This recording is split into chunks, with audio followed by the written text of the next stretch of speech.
Good evening. It's 6 o'clock on Wednesday, June 29th, 2016. Welcome and thank you for joining us tonight for the English edition of Aura News, where we bring you today's top stories translated into English every weeknight.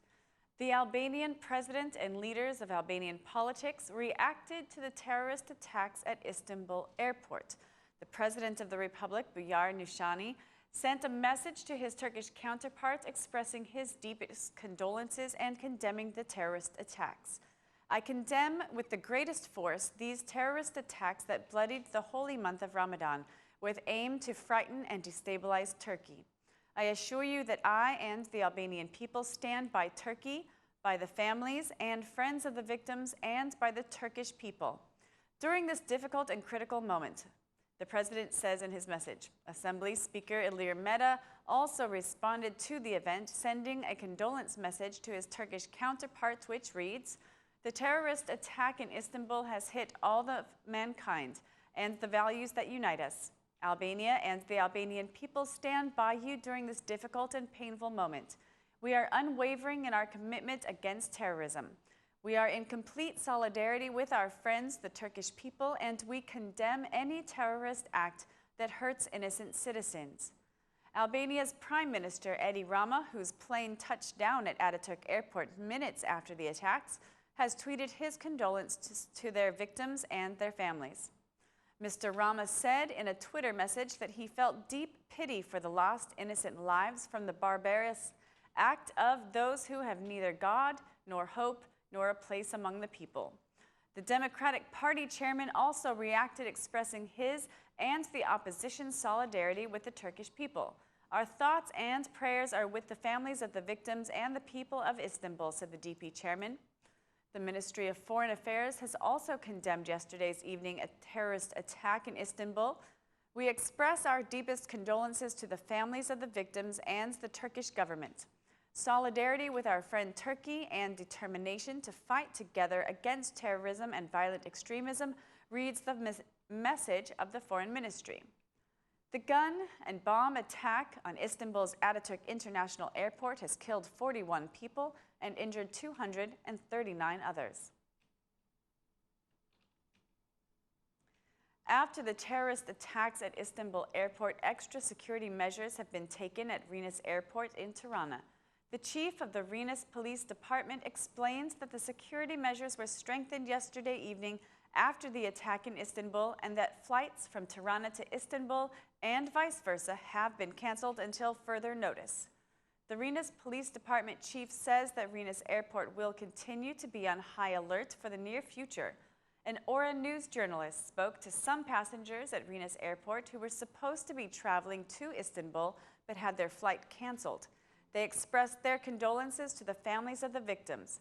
Some of the passengers said they felt lucky they were not at the Istanbul airport at the time of the explosion, while some others said that the explosion should not cause panic, that the flights towards Turkey should continue normally.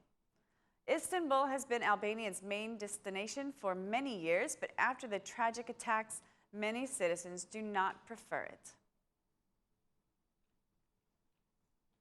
Germany has issued the warning that Albania can lose its candidate status in the European Union if it does not adopt the judicial reform.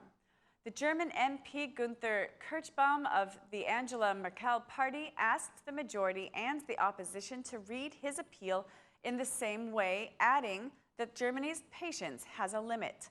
"Our patience has a limit. The German government and parliament support Albania's path towards the EU. You already have the status of candidate country, but if we see that you do not want the reform, we can make a decision to remove the candidate country status. I hope that this is well understood by the government and the opposition. I think that the Albanian people are fed up with crime and corruption. I can assure you that the European Union does not accept a country where crime and corruption are the topic of the day," declared the German MP. Mr. Kirchbaum did not clarify whether the EU countries have the same opinion as Germany. There are concerns stemming from a comparison with countries such as Macedonia, which have an EU candidate status since 2005 and is not receiving warnings of withdrawal. The German MP insisted on a consensual judicial reform and independent judiciary institutions.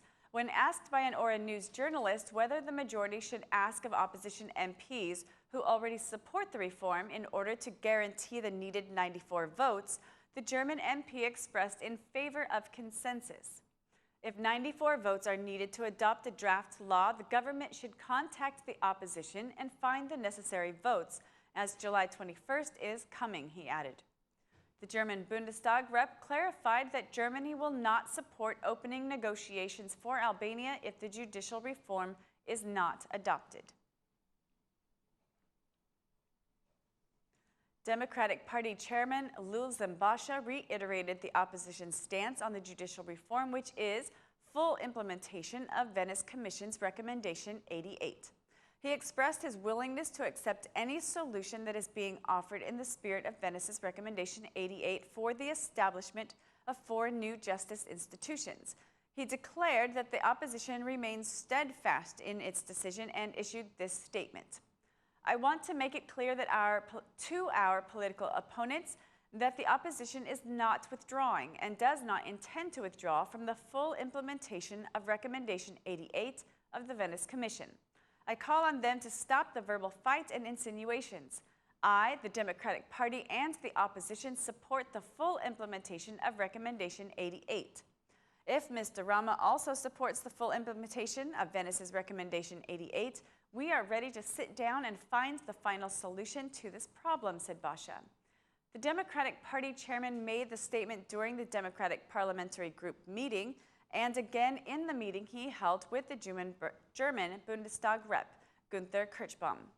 The DP chairman discussed recent developments in the country, especially regarding corruption and the rule of law, with the German official, and we have learned that during the closed-door meeting of the Democratic Parliamentary Group, the DP chairman told the DP MPs that Venice's Recommendation 88 is non-negotiable and that he has support from both Brussels and the US, with whom he says to be in constant communication.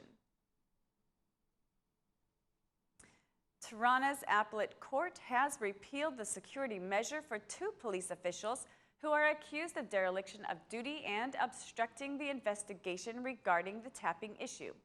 The first instance court had ruled house arrest for the 2 police officials, but the appellate court has decided that they can continue the investigation without the house arrest ruling, and they are free to return to duty.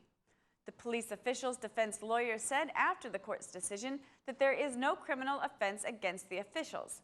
2 weeks ago, the appellate court repealed the suspension of the state police director, returning him to duty, with the statement that the state police director does not constitute a risk for the destruction of evidence and is not a flight risk. Albania has prepared a national plan for adaptation to climate change, a document that aims to minimize damages with social and economic consequences caused by climate change. The national plan covers the period of 2017 through 2035, and its implementation is provided in 3 phases: short, medium, and long-term, covering the fields of environment, agriculture, health, civil protection, tourism, and urban development. During the presentation of the plan, the Minister of Environment stressed the need to minimize the damage to social and economic life in the country.